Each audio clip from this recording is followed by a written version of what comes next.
Olha, ter uma terra, produzir, a gente sabe que é um desafio e tanto. Mas ter essa terra e não ter capacidade de investimento, nem capacidade de pagamento, é outra história. Né? Muito se fala sobre reforma agrária, sobre disponibilizar a terra para as pessoas que querem produzir. Mas a verdade é que se a gente colocar essa terra para a pessoa produzir sem ela ter recursos disponíveis para isso, fica complicado. Então é aí que entra a questão do crédito rural. Então nesse episódio de hoje a gente vai falar sobre o crédito rural e sobre como a Emater atua nessa frente. Vem com a gente, porque a nossa convidada ela é mais do que especialista.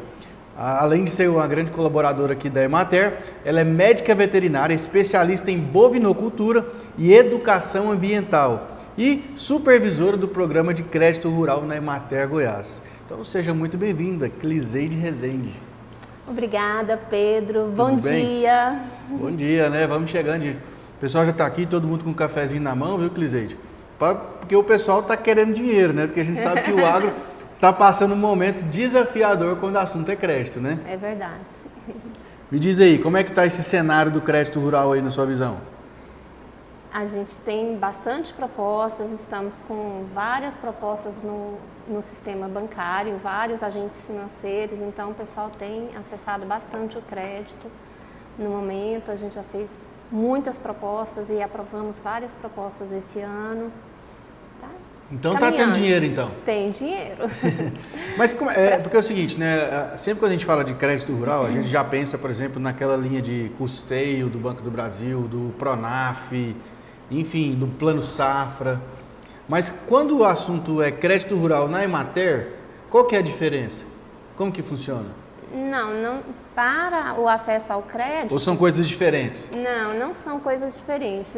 Para o acesso ao crédito, a sequência dentro da Emater ou de outra empresa é mais ou menos a mesma. O nosso diferencial enquanto Emater é que nós assistimos o produtor, nós trabalhamos com a extensão rural e damos assistência ao produtor. Então, o acesso ao crédito ele não está dissociado da assistência técnica. Então, se não é um empréstimo, digamos assim? Não, é um empréstimo, mas não por si só. É um empréstimo para melhorar a qualidade de vida, melhorar a produção, a produtividade agropecuária. Ele tem um direcionamento, um estudo antes, junto com o produtor, para dar uma sequência. Nós não somos uma empresa só de elaboração de projetos, né? Então a gente tem uma história com o produtor e um acompanhamento junto dele, para que a gente possa ajudá-lo no desenvolvimento das atividades dele.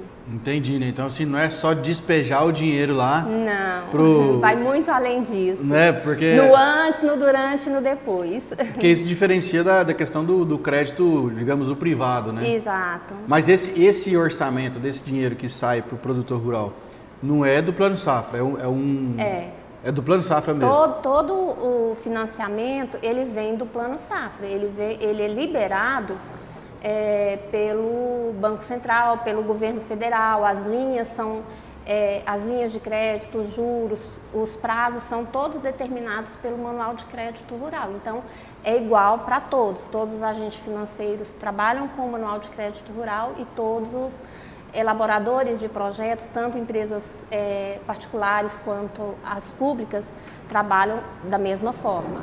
Entendi. Então, agora ficou claro na minha cabeça, né? Então, na verdade, o que a Emater faz é o seguinte, né? O produtor, vamos supor que o produtor tem lá uma fazendinha lá e ele quer produzir leite. Uhum. E aí ele precisa de dinheiro para comprar gado. Sim. De vaca de leite. E aí a Emater vai lá, monta um projeto junto com ele, levanta o que é o valor necessário para ele investir. Exato. E aí vocês acompanham ele, é isso? Normalmente, como que funciona? A gente já acompanha o produtor. Tem aquele que a gente já acompanha e já tem mais ou menos, a maior parte a gente já acompanha ele e sabe mais ou menos a necessidade dele. Mas isso, a gente vai sempre na propriedade, fazer uma visita para fazer o levantamento, para elaborar o projeto, juntar documento, que é uma parte muito importante. Ele tem que estar com a documentação em dia, tem que estar com a vida dele em dia também, juntar o agente financeiro, né? Então a gente faz essa parte. Aí a gente elabora o projeto de acordo com aquela propriedade, ele é individualizado, cada propriedade tem uma necessidade e cada produtor a gente vai trabalhar da forma que ele precisa para desenvolver, para produzir melhor. Entendi. Então, assim, vamos voltar no começo aqui, até para a gente contextualizar, né? Porque é muita informação, né? O que é, de fato, o crédito rural em si, Cliseide? O crédito rural, ele é o financiamento de atividades e serviços agropecuários e não agropecuários desenvolvidos dentro do estabelecimento. Ele para que serve? É para desenvolver a propriedade, desenvolver a produção, melhorar a produção, melhorar a qualidade de vida das famílias, trazer tecnologia, aproveitar a mão de obra, tecnificar. Então, é um empréstimo, né, que pode ser na forma de investimento ou de custeio, a gente pode falar disso mais detalhadamente depois, para que o produtor consiga desenvolver a atividade dele de uma melhor forma, ou melhorar tecnicamente ou tecnologicamente. Entendi. E aí, igual você estava falando, a diferença do crédito normal de banco e do crédito rural é que ele é regido por uma legislação diferente. É regida pelo Manual de Crédito Rural. Pelo Manual de Crédito Rural. Que aí, se eu não me engano, estava até vendo sobre esse assunto recentemente e são as premissas, né, que, por exemplo, dívida rural, porque pode acontecer de dar um problema, por exemplo, de frustração de safra ou da produção em si. E aí, o produtor, ele pode alongar e prorrogar essa dívida, né? Sim.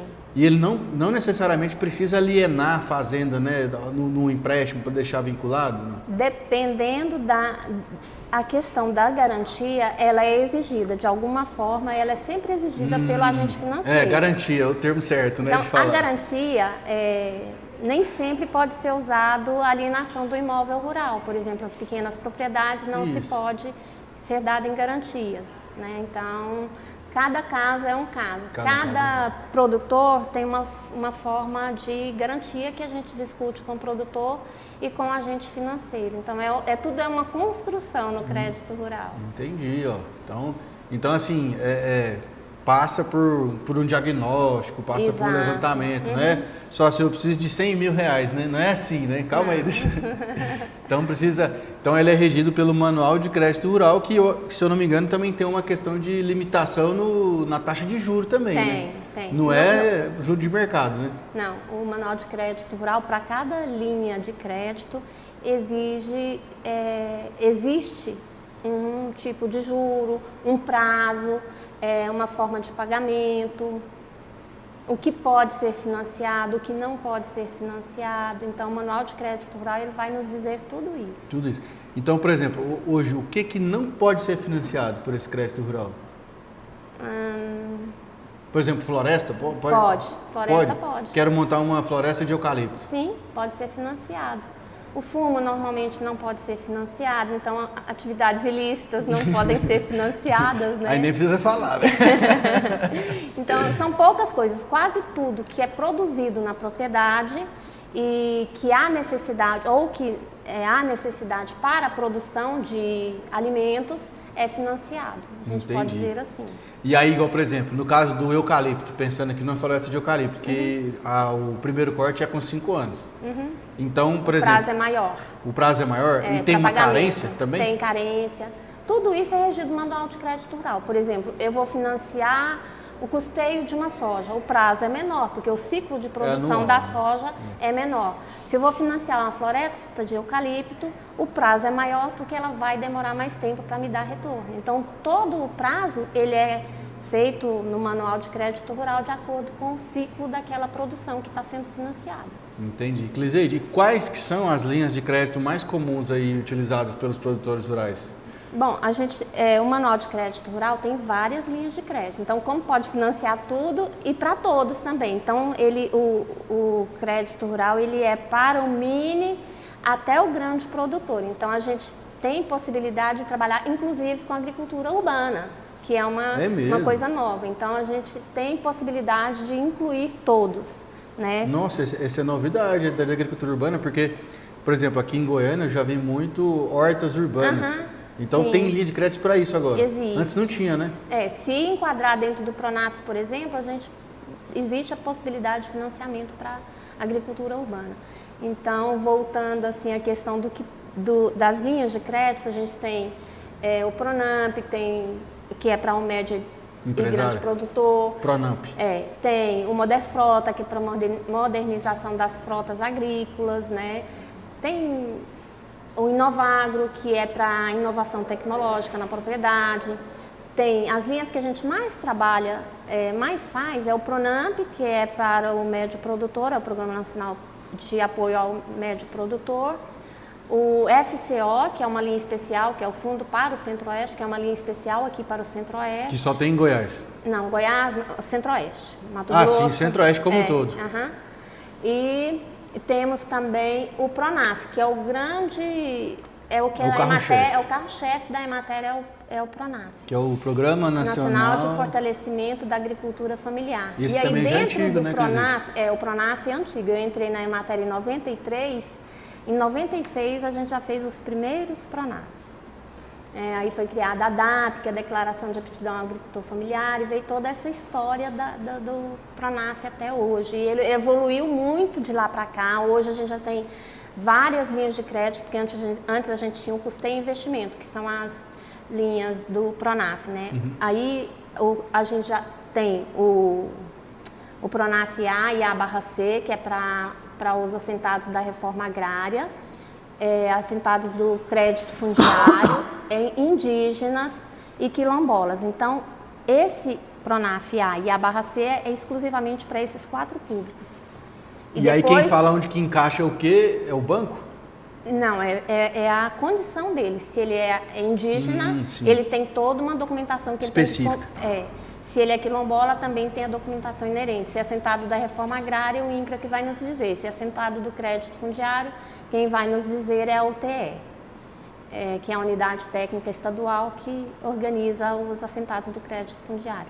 E depois a gente tem o custeio normal para os demais agricultores familiares, tem o investimento para os agricultores familiares, tem o Pronaf Jovem, tem o Pronaf Mulher, tem Pronaf Floresta, Pronaf Bioeconomia, Pronaf Cota Partes, Pronaf Agroindústria, Pronaf Bioeconomia. Então, assim, tem várias formas para acessar, cada uma delas para um tipo de financiamento. Várias possibilidades aí, né? Então, o que foi mais, assim, que eu falo que é mais inclusivo é o Pronaf Mulher, o Pronaf Indígena, o Pronaf Jovem e o Pronaf Quilombola, que eles não tinham no passado e agora tem, e que possibilita. Inclusive o Pronaf Mulher, quando a gente fala em financiamento para a mulher, ele é uma questão prioritária. Então, a agente financeiro normalmente prioriza a análise das propostas das mulheres. Então, é uma vantagem. Entendi, que aí pega todo mundo, né? Ninguém fica de fora do crédito. Porque é isso que a gente estava falando no começo aqui, né, Cliseide? Assim, muitas vezes a gente acha que o pessoal romantiza muito, né, a terra, né? Porque eu quero ter uma terra, porque a gente tem que fazer reforma agrária, dividir a terra e dar para todo mundo a terra. Mas se não tiver dinheiro para trabalhar, não tem jeito. E o Pronaf A, ele vem justamente para isso, é para a pessoa que está começando. O Pronaf A barra C e o B, eles são com recursos do Tesouro Nacional, então são diferenciados porque ele não exige garantia. Então o produtor não tem que dar uma garantia, a garantia é o CPF dele e o histórico dele de bom pagador, né? Porque o agente financeiro ele não pode emprestar para alguém que esteja negativado. Então, assim, e ele vem, o Pronaf A e a barra C e o B, vem para ajudar o agricultor a fazer uma educação financeira também, porque se ele constrói, ele aprende a usar esse recurso de forma correta, aplicando corretamente, seguindo as técnicas orientadas, ele consegue produzir, desenvolver e dar retorno, pagar a sua dívida e conseguir crescer. Então aí ele já pode migrar para o Pronaf V, já pode crescer e pegar outros financiamentos.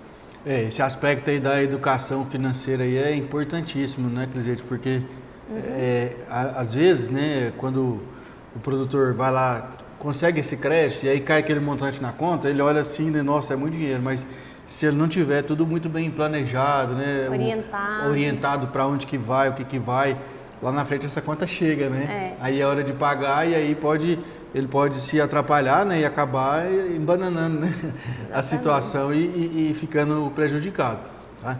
Então, esse foi o primeiro bloco do nosso podcast Goiás Agro.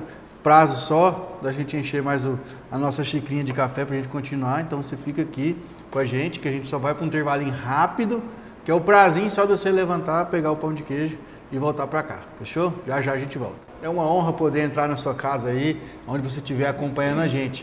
Tanto pelo TBC, né, aqui no canal da TV Brasil Central, sempre aos domingos às 7 horas da manhã, aos sábados às 18 horas e às terças-feiras às 7 horas da manhã. Nós estamos aqui sempre trazendo os episódios. Aos domingos é o episódio novo, né? E no sábado e na terça-feira são reprises dos episódios anteriores.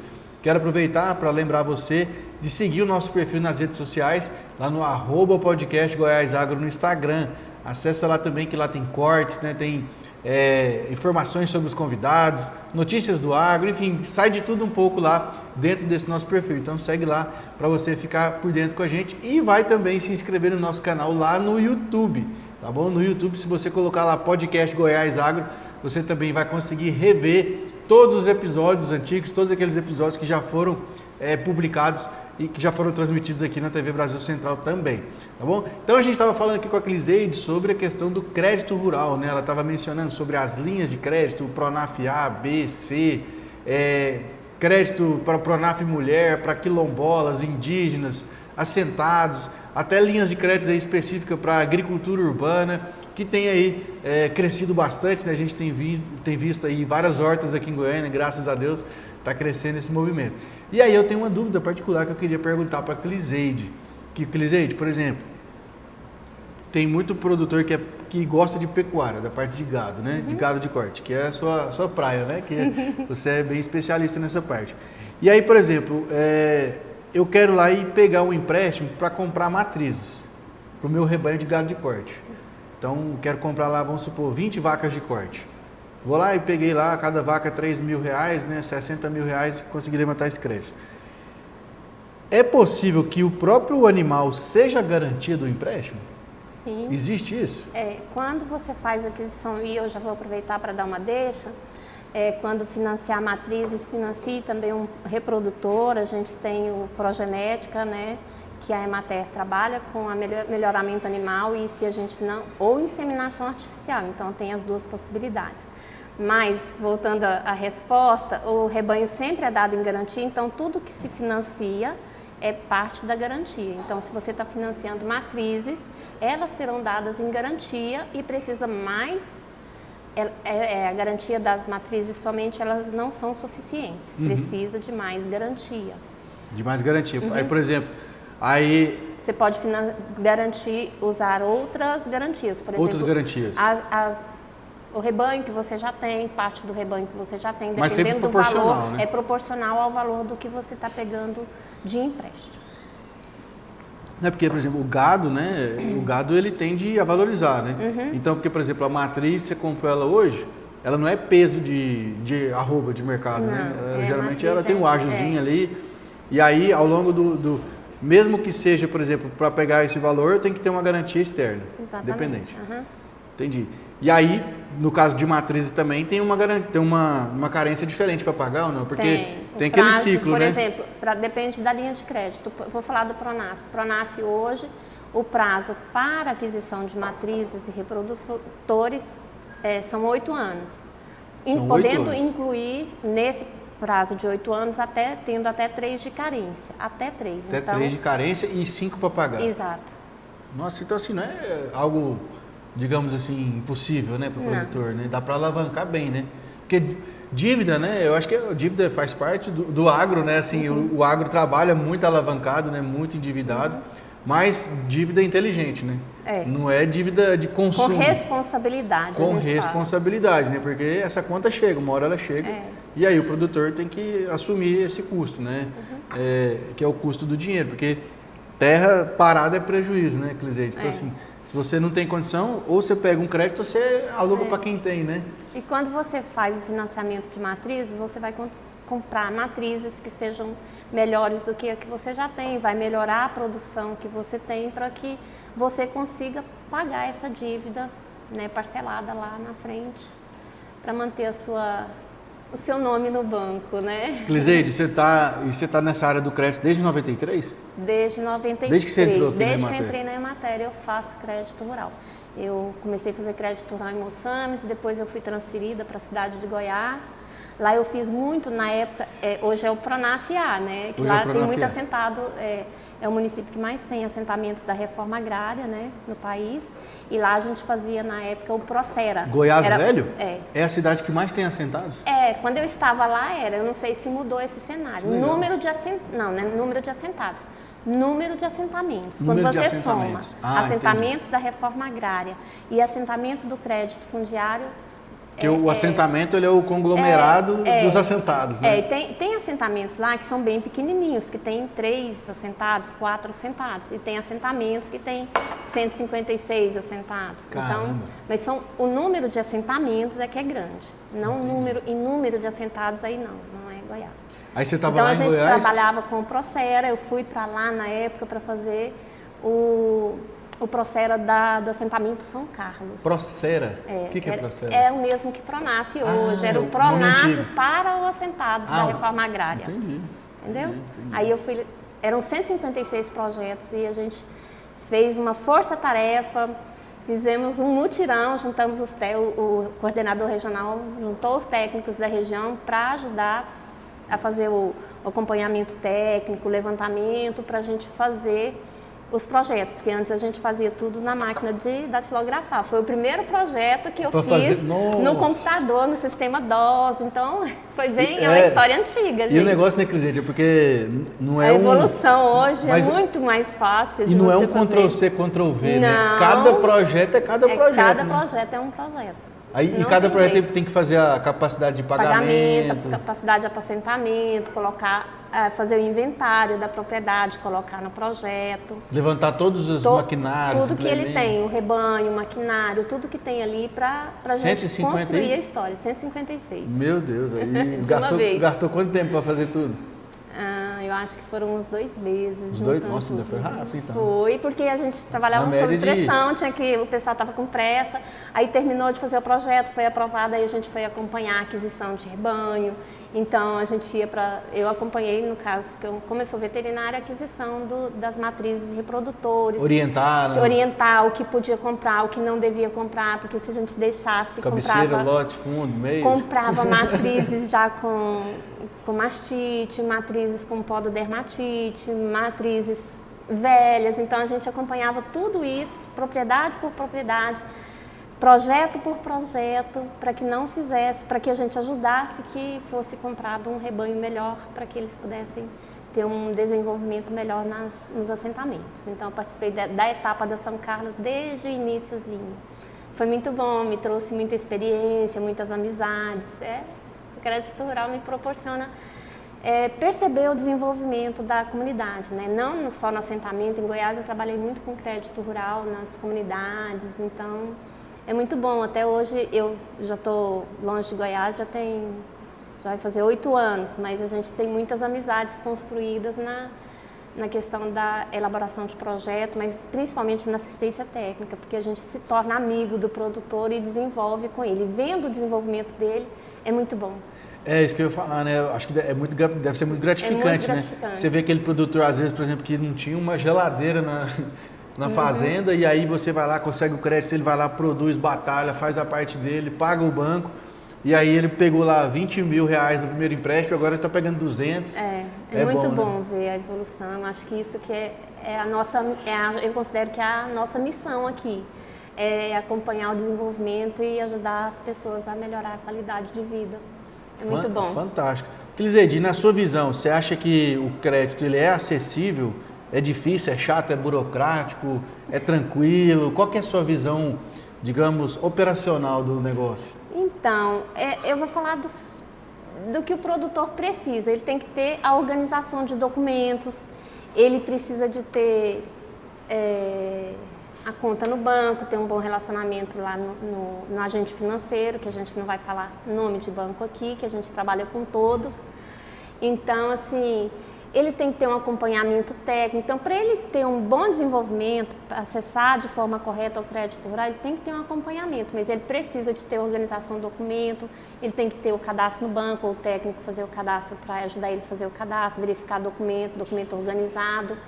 Então, se ele tem, e o projeto bem feito, né? Lógico, o técnico tem que fazer um bom projeto que atenda a necessidade dele. Então, se ele tem essa questão organizada e mantém a vida dele financeira organizada também, né? Não deixa dívida vencer, ele consegue acessar o crédito. O que a gente precisa estar em mente é que, além da organização do produtor, precisa de ter o crédito disponibilizado pelo governo federal. Então, quanto a crédito, existe a possibilidade do acesso.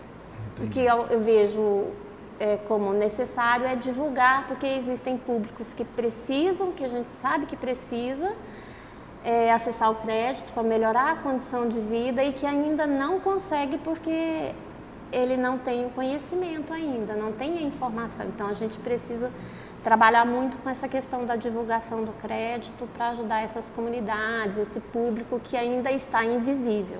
Não, que se você pegar, né, nós estamos aqui em 2026, né, 2026 já na metade do ano, né, a gente tem acesso a tanta informação, né, em tanto lugar, e ainda tem pessoa que não tem acesso à informação, né, assim, principalmente dessa parte de crédito, né, às vezes está ali sofrendo na fazenda ali, sendo que ele podia dar uma acelerada nesse negócio aí, e assim, porque também é vantagem para a sociedade, né, ter um produtor com uma produção interessante, trazendo lucro, gerando empregos direto e indireto, e também acaba que ele consegue alimentar programas como o PAA, né? Exatamente, o PAA, o PENAI.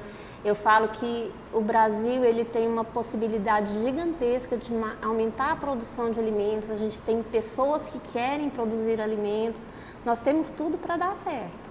Amém. A gente precisa de ter condições de trabalhar mais, ter mais técnicos, mais empresas de assistência técnica do governo mais fortalecida para que a gente consiga atingir ao público que ainda não tem a condição, não tem o conhecimento, às vezes tem medo, né? Então a gente ainda tem muita gente para abraçar, para trazer para dentro e graças da produção. Graças a Deus, né, Clisei, eu estava até conversando isso com o Macarrão, né, que é o Antônio, o pesquisador aqui, e a gente estava falando que o Brasil é uma terra abençoada demais, né?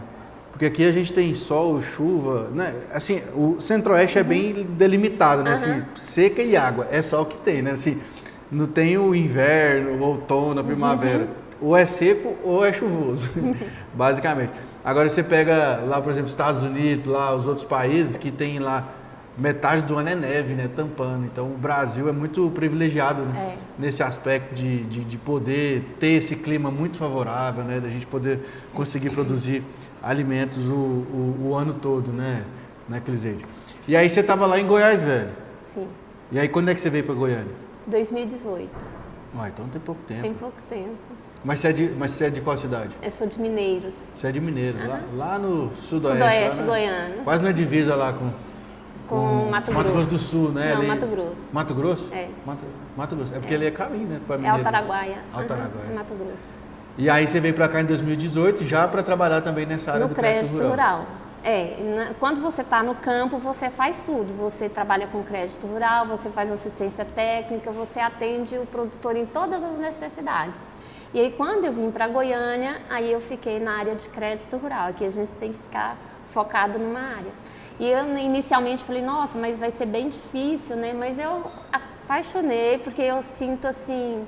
A cada colega que a gente ajuda, orienta, a gente sente que está ajudando um produtor a atingir aquela meta dele. Então, continuou sendo bom e importante para a minha vida. Entendi. Mas aí, assim, quando você veio, você que quis vir para Goiânia? Foi eu que solicitei. Bom, e aí virou goianiense? Acabou.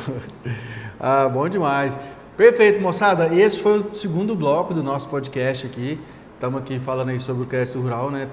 Agora no próximo bloco, não sai daqui, fica aqui comigo, porque no próximo bloco a Cliseide vai explicar para a gente as etapas do processo que você precisa seguir para conseguir o crédito rural. Quais são os documentos que você tem que ter, que você tem que levantar, e a Emater faz parte desse processo, porque sem a Emater não tem acesso ao crédito da agricultura familiar, né, Cliseide? É isso. Precisa de ter um documentinho aí de 3 letras que ela vai explicar pra gente aqui no próximo bloco. Então, se você é agricultor familiar, se você está buscando créditos, né, ou meios de alavancar a sua atividade, fica aqui que esse terceiro bloco serão aulas para você. Então, você já aproveita esse intervalo, vai lá, pega o seu papel, pega a sua caneta para você anotar todas essas etapas, onde você vai procurar o caminho das pedras para você poder conseguir o seu crédito rural e acelerar a sua atividade, fechou? Então espera aí um pouquinho, 2 minutinhos a gente já volta. E o cafezinho bom, hein, Sô? Que é isso? A gente estava falando aqui de crédito rural, né? E eu já estava aqui fazendo as contas na minha cabeça aqui, ó, que eu tenho uma terrinha ali parada ali, perto do Bonfinópolis ali, na beira do Rio Caldas, que eu preciso mexer o doce lá e ajeitar um gadinho lá, viu, Cliseide? Aí, beleza. Estamos aqui, né, falando sobre esse assunto e tem aquele produtor que está assistindo a gente aqui, da agricultura familiar, que ainda não pegou esse crédito rural e quer entender quais são os passos que ele precisa seguir para conseguir. Primeira coisa, Cliseide, o que ele tem que fazer? O passo 1, o passo inicial. É procurar no escritório local da Emater do seu município para conversar com o nosso técnico. Ele vai te orientar, ele vai fazer uma visita na sua propriedade, você pede que quer ser assistido, se você ainda não é assistido pela Emater, pede para a Emater te assistir. E existem as normas de enquadramento para o PRONAF. Existe um documento, como o Pedro disse, que chama CAF, que é o Cadastro do Agricultor Familiar. Então, para enquadramento como agricultor familiar, tem alguns pré-requisitos. Então, tem que morar na propriedade ou próximo a ela, tem que ter pode ter no máximo 4 módulos fiscais, que para cada município é um módulo, o módulo é definido pelo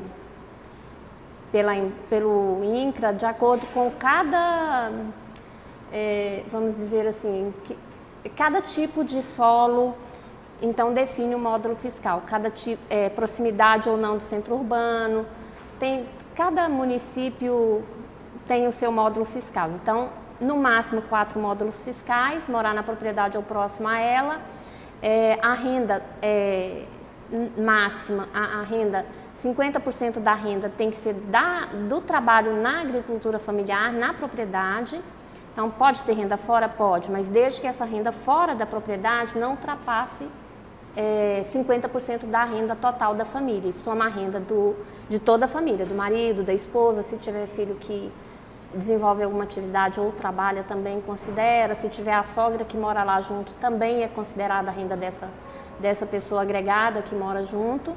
E a mão de obra ela tem que ser predominantemente familiar, ou seja, no máximo 50% da mão de obra pode ser contratada. Então precisa de cumprir esses pré-requisitos. E além de que a gestão da propriedade ela tem que ser exclusivamente familiar. Então, área, renda, mão de obra e condição de uso da terra, né? Então, são esses pré-requisitos. Isso. Então, primeira coisa, hoje está assistindo aqui, domingo de manhã, aqui o nosso podcast, está fechado agora, o escritório da Emater aí, né? Mas aí, segunda-feira, cedo da manhã, você vai lá no escritório e fala para o técnico que você quer ter acesso a um crédito rural da agricultura familiar. Isso. Aí ele vai fazer algumas perguntinhas lá do formulário. Isso, né? Você vai ter que apresentar documentação comprovante. Tudo isso que eu falei para você é através de comprovação documental. Você tem que comprovar a sua área, você pode ser proprietário, pode ser assentado, pode ser indígena, pode ser quilombola, pode ser extrativista, pode ser pescador. Todas essas categorias podem se enquadrar, mas tem que ter documento comprovando. Com relação à residência, tem que apresentar o comprovante de residência. Você pode ser também, você não precisa ser proprietário, você pode ser comodatário, você pode ser arrendatário. Olha aí, que informação interessante. Então eu não preciso ser dono da terra para ter acesso. Não, eu posso você alugar. precisa trabalhar com a terra há mais de 12 meses, porque a renda que a gente vai te pedir, a documentação, ela tem que se referir aos últimos 12 meses da sua produção. Entendi. Tanto a renda rural quanto a renda fora da propriedade. Entendi. Então você vai precisar de apresentar documentos da terra, documentos pessoais de todos os componentes da família, e aí a gente não exclui ninguém, não tem como excluir. Os documentos de comprovantes de renda, que são notas fiscais, declaração de imposto de renda, decore contábil, tem que ter comprovante, nota fiscal, comprovante de renda. E aí, por exemplo, uma pergunta. O CNIS tem que ser um documento obrigatório também, de cada membro. Então, aí ele vai tirar a CAF. Antigamente era DAP, O né? CAF. É o cadastro do agricultor familiar. CAF, não é mais a DAP. Não, antigamente era DAP, Que hoje era é o CAF. Declaração de aptidão à agricultura familiar. Agora aí virou CAF. Cadastro do agricultor familiar. Perfeito. Aí, Cliseide, vamos supor que eu tenho lá o tal produtor e a esposa e os filhos. Uhum. Aí eu posso, por exemplo, submeter 2 CPF diferentes, aí conta como um, ou... Porque, por exemplo, às vezes ele quer tirar um crédito no nome da esposa e um crédito no nome dele. Pode isso? Pode. O CAF, ele é único para a família, mas ele é como que eu vou dizer? Todas as pessoas compõem o CAF. Todos os CPFs vão compor o CAF. Tipo igual quando você vai financiar uma casa. O CAF ele tem um número único, é da família. Uhum. Mas todos os membros têm o CPF lá e pode acessar o crédito. Então, às vezes o marido acessa o Pronaf e a mulher acessa o Pronaf Mulher. Não tem problema nenhum. O que muda é o cadastro lá no banco do imóvel rural, porque para você acessar o crédito, o imóvel rural tem que estar cadastrado no seu nome. E muitas vezes o cadastro está no nome só de um. Ele precisa estar no nome dos dois, ou colocar 50% para um, 50% para outro, para que a mulher consiga também acessar o crédito rural. E existe o Pronaf Jovem, que é para o jovem filho de agricultores familiares. Ele tem que constar no CAF e o jovem pode ter de 16 a 29 anos. Precisa de estar cursando o último ano dos cursos técnicos em agropecuária ou cursando zootecnia, curso de ciências agrárias.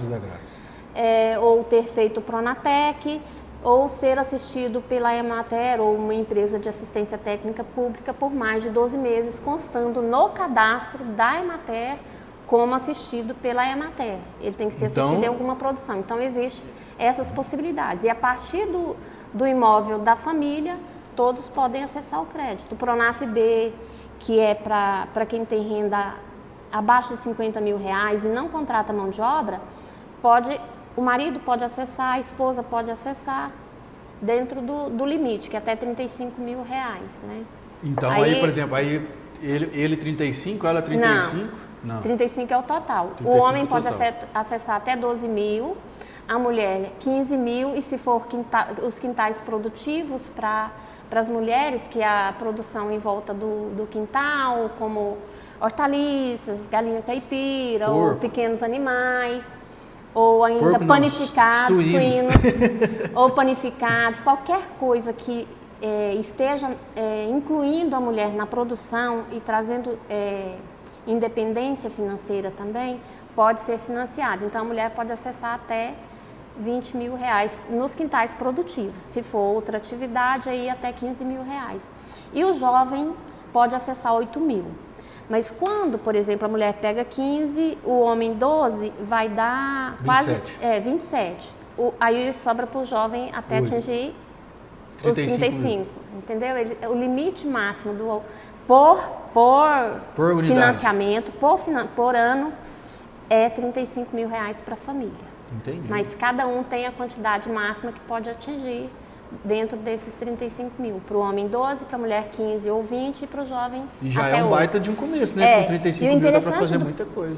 E o interessante do Pronaf B, que é um recurso do Tesouro Nacional, ele não exige garantia, então a garantia é aquilo que ele está financiando, e ele tem um prazo de até 3 anos para pagar. Então você, dependendo do agente financeiro que você acessa, pode ter até 3 anos para pagar. E ainda quando paga em dia, tem 25% de rebate. Ou seja, você vai pegar 12 mil e pagar 0,5% de juro ao ano. 0,5%? É de dado, juro ao ano. E ainda tem rebate 25%. É melhor que o dinheiro do pai e da mãe, ué. 25% de rebate sobre cada parcela. Então, você vai pegar 12 mil, o homem pode pegar 12 mil e ele não vai pagar 12 mil, ele vai pagar 9 mil e pouquinho. Juro negativo, então. E aí, e se ele for um bom pagador, no outro ano libera mais também? Quando ele termina, que são 3 anos, ele pode parcelar em 3 anos. Aí quando ele quita, ele pode refazer o Pronaf B novamente. E ele fica no teto ou ele aumenta um pouquinho? Não, ele fica nesse, por enquanto, hoje no Manual de Crédito Rural, o Pronaf B é limitado a esses valores. Mas aí, 12 para o homem. Mas aí... É lógico que quando ele faz o primeiro Pronaf B, ele vai evoluir, ele vai aumentar a renda, provavelmente ele vai crescer e vai enquadrar já no Pronaf V, que aí são outras normas, outros juros, outros prazos. E mais dinheiro. Aí ele pode acessar mais dinheiro. Até ele chegar no FCO da vida. Até ele. Que aí o FCO já é outra linha, já mais dos maiores produtores, né? Que ele consegue. E aí, lá no começo do nosso papo aqui, Clizete, estava falando sobre as diferenças do crédito, né? Então, eu tenho o custeio e eu tenho o investimento. Isso. Que eu acho que isso é importante a gente também classificar para o pessoal entender a diferença de um e do outro. Né? Então, o que é o custeio? Custeio é quando você financia uma atividade que tem um ciclo curto. Por exemplo, você financia custeio de soja. Soja, ela tem um ciclo de quantos meses? 4, 6 meses, né? Até você comercializar. Do plantio à colheita. Até a colheita. Então, custeio, você vai custear essa produção. Aí vai financiar adubo, semente, todos os insumos para produzir essa soja. Tipo o primeiro tombo ali, né? Até a colheita. Então, você financia até a colheita. Colheu, pagou, terminou o ciclo. Financiar, por exemplo, o custeio de matrizes bovinas. Você vai custear tudo que precisa para essas matrizes durante o ciclo. Hoje, o custeio para matrizes está para bovinocultura está em 10 meses. Então, você financia hoje, começa a proposta hoje, daqui 10 meses você terá que quitar essa operação. Aí você financia sal mineral, adubo para pastagem, vacinas, ração, tudo que é necessário para essa produção, para custear mão de obra, para custear essa atividade. E o investimento é quando você vai investir na propriedade, ou você vai investir em aquisição de matrizes, que é um ciclo mais longo. Então, você vai fazer um investimento na pastagem, ou aquisição de matrizes reprodutores, ou aquisição de energia solar, tudo isso é investimento. Aquisição de máquinas, aquisição de equipamentos, tudo isso é investimento. Além do custeio do investimento, ainda tem duas modalidades, que é o armazenamento, que você, por exemplo, você produziu a soja e chegou no fim, colheu, mas o preço da soja não está bom. Você vai financiar o armazenamento para que você possa, se você tem uma perspectiva de aumento no preço da soja, você possa segurar essa soja e vender a um preço maior no futuro. E existe o outro crédito, que é o agroindústria, que você pode financiar para agroindústria. Perfeito. Então, resumindo, custeio é aquilo que vai custear a produção. Que vai ser utilizado, os insumos que serão utilizados naquele ciclo. Durante o ciclo. E aí, os investimentos seriam aqueles bens, aqueles benfeitorias e equipamentos que vão ficar dentro da atividade. Por um período mais longo, que existe um investimento semifixo, que é as máquinas, equipamentos, rebanho, e o investimento fixo, que é, por exemplo, construção de represa, construção barragem, de armazenamento, de armazéns, construção de curral, construção de cercas. Isso até construção de cerca, olha só que importante. Tudo que você pensar que há necessidade para a produção, para o desenvolvimento da produção, melhorar a produção, é possível de financiar. E aí, por exemplo, esse custeio vai ser totalmente dependente do tipo de projeto. No caso, por exemplo, da soja que a senhora falou, é para custear aquele ano. Mas se for uma cultura, por exemplo, o café, que começa a produzir depois de 2 anos... Aí já é investimento. Aí já é investimento? Existe o investimento, que é para o plantio, e o custeio, que é para comprar adubo, para comprar os insumos que essa cafeicultura vai precisar durante um ano, por exemplo. Entendi. Então, você precisa de adubo, precisa de tratos culturais, precisa de tudo que é custeado. Então, tudo que tem investimento semifixo, por exemplo, se você vai financiar matrizes, ele é um investimento. Mas você precisa também custear essas matrizes, que é alimento, que é vacina, que é sal mineral, que é tudo que precisa para essa atividade durante o ano. Perfeito. Clizete, muito obrigado pelo bate-papo aí. Eu é que agradeço, gente. Muito obrigada. E a Emater está sempre à disposição. Procure as nossas unidades locais que a gente está disponível para atender vocês, tá? Muito obrigada. Foi muito esclarecedor, né? Porque a gente sabe que essa é uma dificuldade que muitos produtores têm de acessar esse crédito rural, mas na verdade, igual a Cliseide explicou, procure o escritório local da Emater, crie um relacionamento, porque você precisa ter um relacionamento prévio para entender que você está sendo assistido, que você tem capacidade produtiva, né? Não é só ir lá, chegar e pegar o dinheiro amanhã. Né? Tem todo um processo que você precisa seguir, então já começa a se preparar desde agora para que você possa ter acesso a esse crédito e poder alavancar a sua atividade. Então, obrigado você também que ficou aqui com a gente aqui nesse episódio, nesse domingão, nessa satisfação de ter você conosco. Aproveitando para te lembrar, vai lá, acessa nosso perfil nas redes sociais, @podcastgoiasagro, e segue também o nosso canal no YouTube, @podcastgoiasagro. Te espero no próximo domingo.